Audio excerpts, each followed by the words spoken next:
Assalamualaikum warahmatullahi wabarakatuh. Halo teman-teman semua, balik lagi bersama saya Nesya.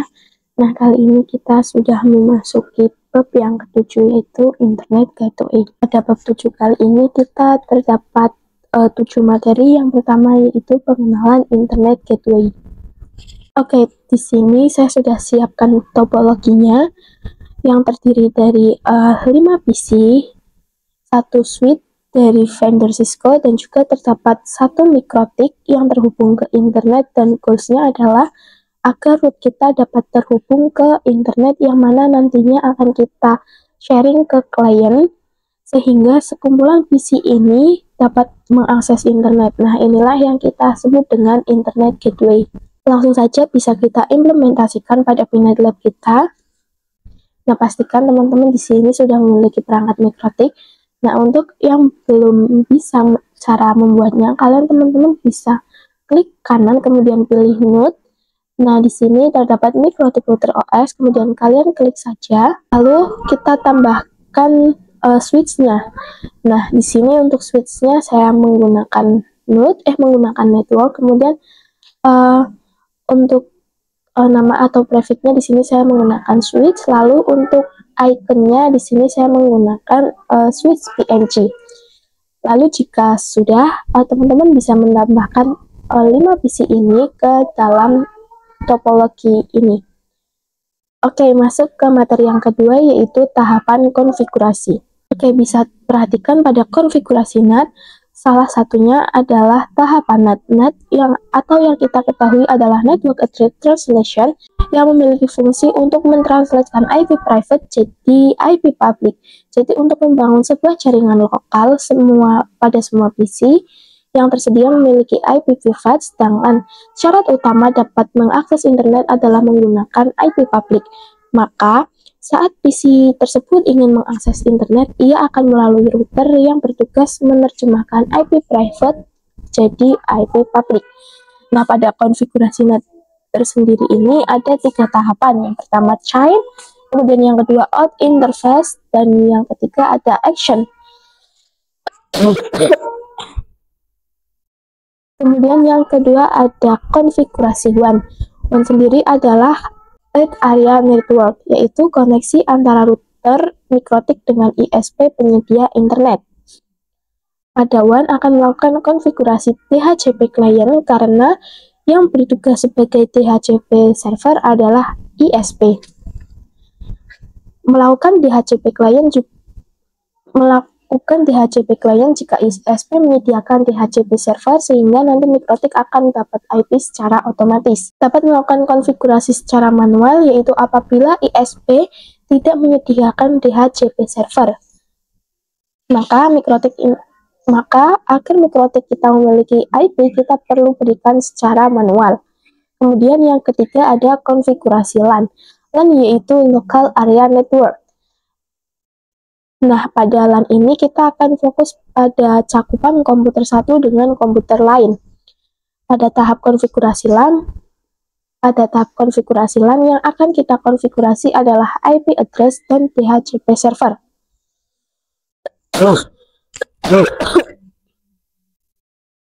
Saat mikrotik connect dengan ISP, maka ia bertindak sebagai klien karena dapat internet dari ISP. Namun pada mikrotik cakupan LAN, maka ia bertindak sebagai server, yaitu memberi atau sharing internet ke PC klien. Oke, lanjut ke materi yang ketiga, yaitu konfigurasi WAN dengan metode DHCP client. Nah, pada materi ketiga ini kita akan fokus pada metode DHCP yang dapat kita lakukan secara CLI dan Winbox. Oke, teman-teman, di sini saya akan login menggunakan user yang sudah kemarin kita buat, yang dengan permissionnya full ya teman-teman, itu user saya sendiri, user Nesya. Kemudian untuk passwordnya, oke. Kemudian defaultnya kita sudah mendapatkan IP DHCP client.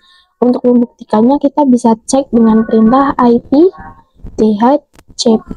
Oke, perhatikan di sini kita sudah mendapatkan DHCP kliennya ya teman-teman, atau IP DHCP kliennya secara defaultnya, yaitu IP-nya 192.168.245.137/24. Lalu bagaimana jika Mikrotik kita belum terkonfigurasi DHCP klien dan ISP menyediakan DHCP server? Maka kita dapat lakukan penghapusan IP DHCP klien dulu. Caranya kita masuk ke IP DHCP kliennya terlebih dahulu, kemudian kita berikan perintah karena tadi saat kita mengecekkan dia IP DHCP-nya itu berada di pada number 0 ya teman-teman. Kemudian kita enter, lalu kita coba cek dengan perintah print. Nah, maka di sini IP DHCP kliennya sudah terhapus ya. Kemudian kita kembali ke menu awal dengan garis miring, kemudian cek interface Mikrotik kita dengan perintah Oke, perhatikan di sini kita mempunyai 4 interface yang dapat kita gunakan dan kita akan fokus pada konfigurasi DHCP klien pada Ether 1. Kita akan coba konfigurasikan. Kita bisa ketikkan perintah untuk konfigurasikan IP DHCP. Untuk konfigurasi IP DHCP klien lagi, kita bisa berikan perintah IP DHCP min client add interface Ether 1 disable no. Kemudian jika sudah kita enter, kemudian kita bisa cek kembali dengan IP. Maka di sini Ether satunya sudah mendapatkan IP DHCP kliennya ya teman-teman. Saat kita melakukan konfigurasi DHCP klien, maka secara otomatis kita juga mendapatkan parameter gateway DNS dan juga IP DHCP. Kita bisa buktikan dan kita bisa cek pada perintah IP DHCP min client print detail. Kemudian kita enter.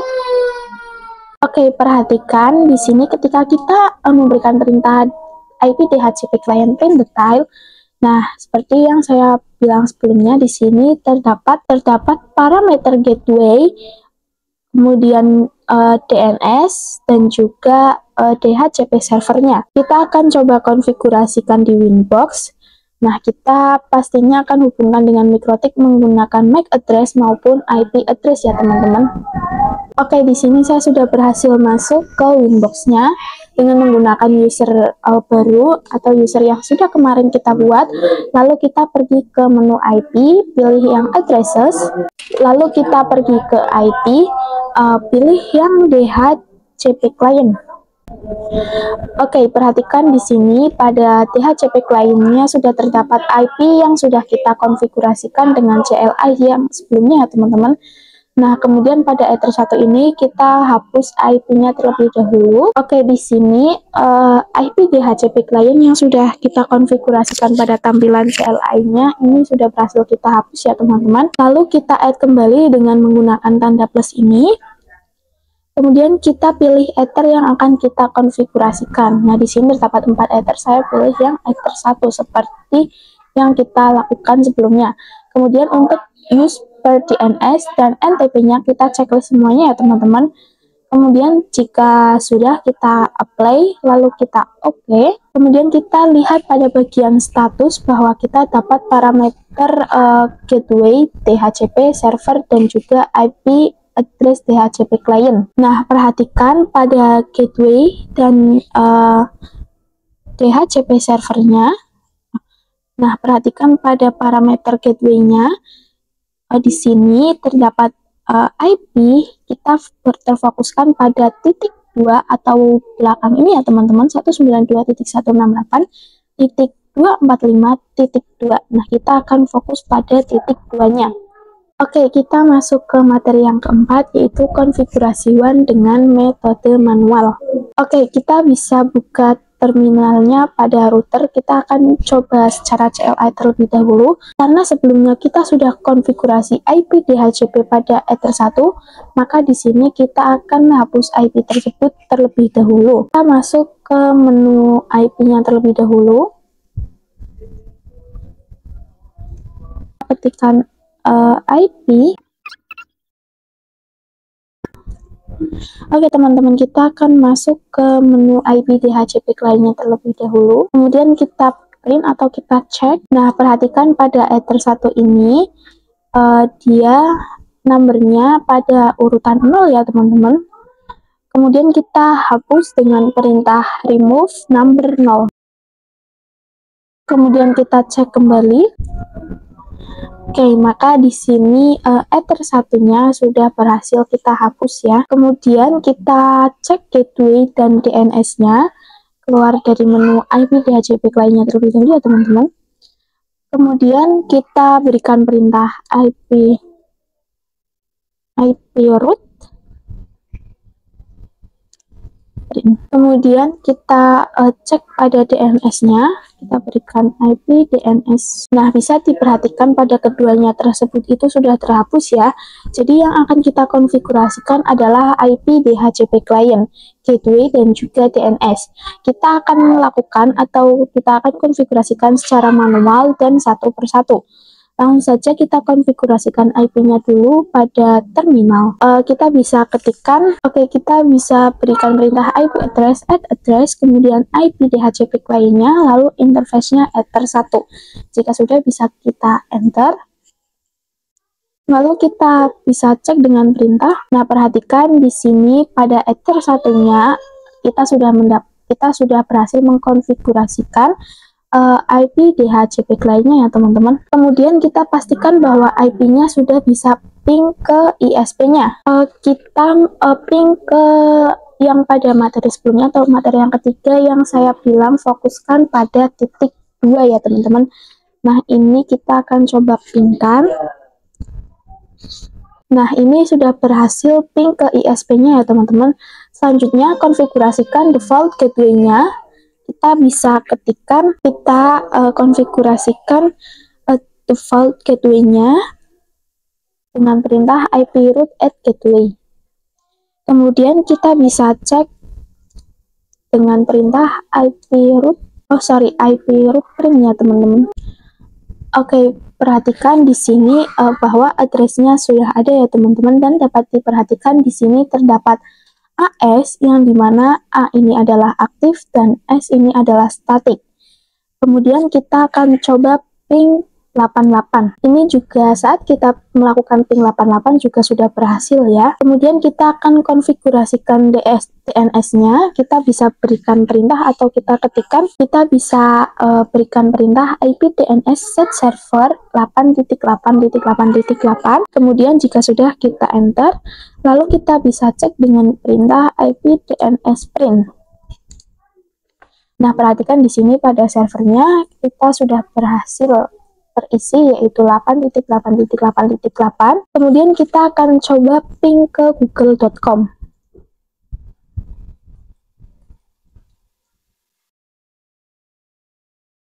Oke, saat kita melakukan ping ke google.com pun ini juga sudah berhasil. Kemudian kita akan melakukan konfigurasi DHCP dengan Winbox. Teman-teman bisa ke menu IP terlebih dahulu, kemudian ke addresses. Nah, pada IP address Ether 1 kita hapus dulu.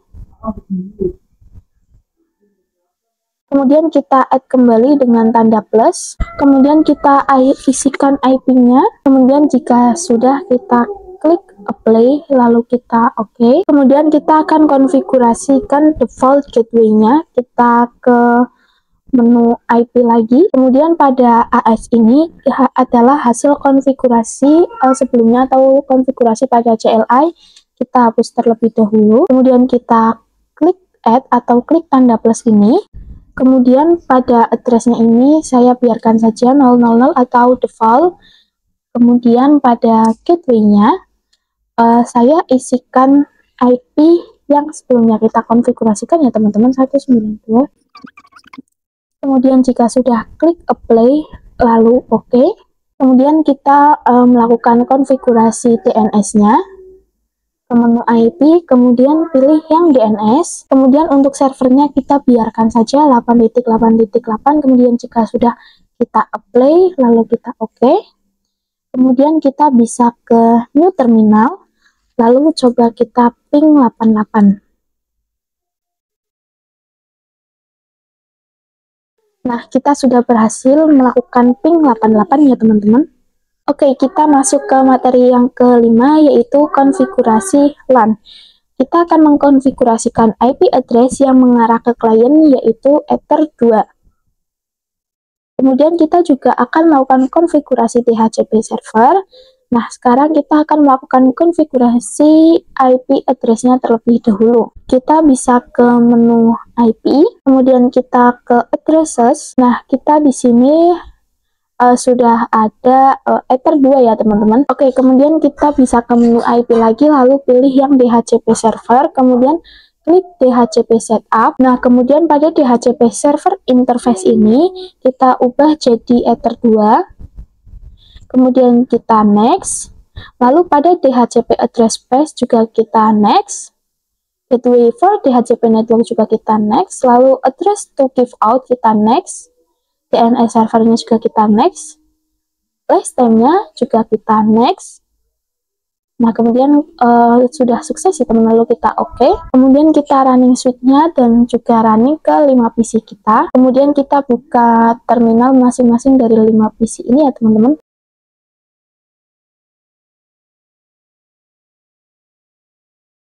Kemudian pada VPC 1 ini kita bisa ketikkan show IP, lalu kita lakukan di semua VPC-nya ya teman-teman. Lalu kita ketikkan IP DHCP. Nah, di sini dia sedang menampilkan output Dora. Nah, kita bisa lakukan di semua PC ya teman-teman. Oke, kemudian kita masuk ke materi yang keenam, yaitu ada konfigurasi NAT. Teman-teman bisa buka Winbox-nya terlebih dahulu, kemudian pilih menu IP, lalu pilih yang firewall. Kemudian kita add atau kita klik tombol plusnya.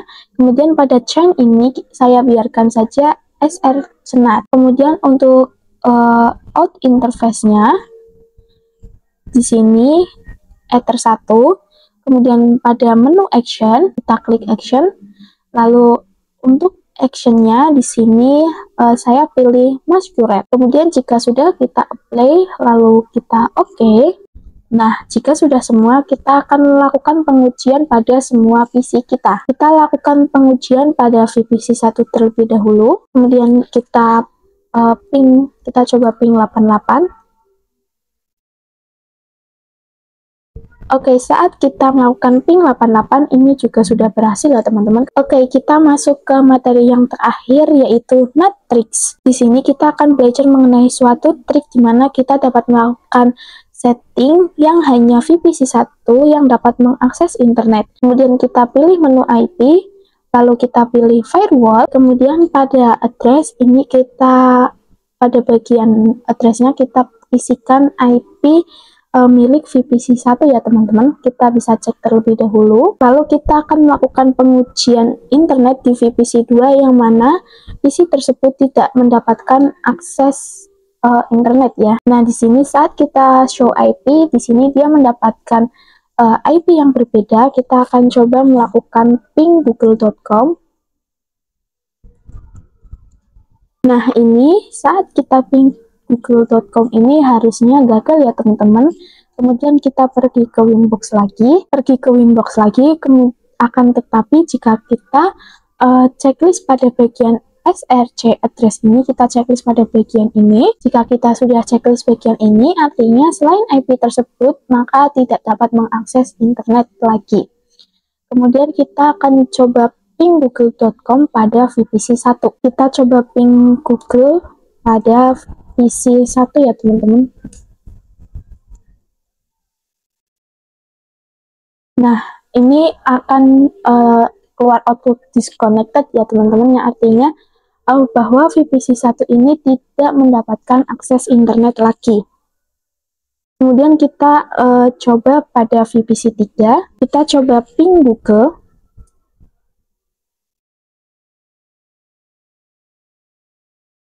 Nah, ini pada VPC 3 saat kita melakukan ping google.com ini sudah berhasil.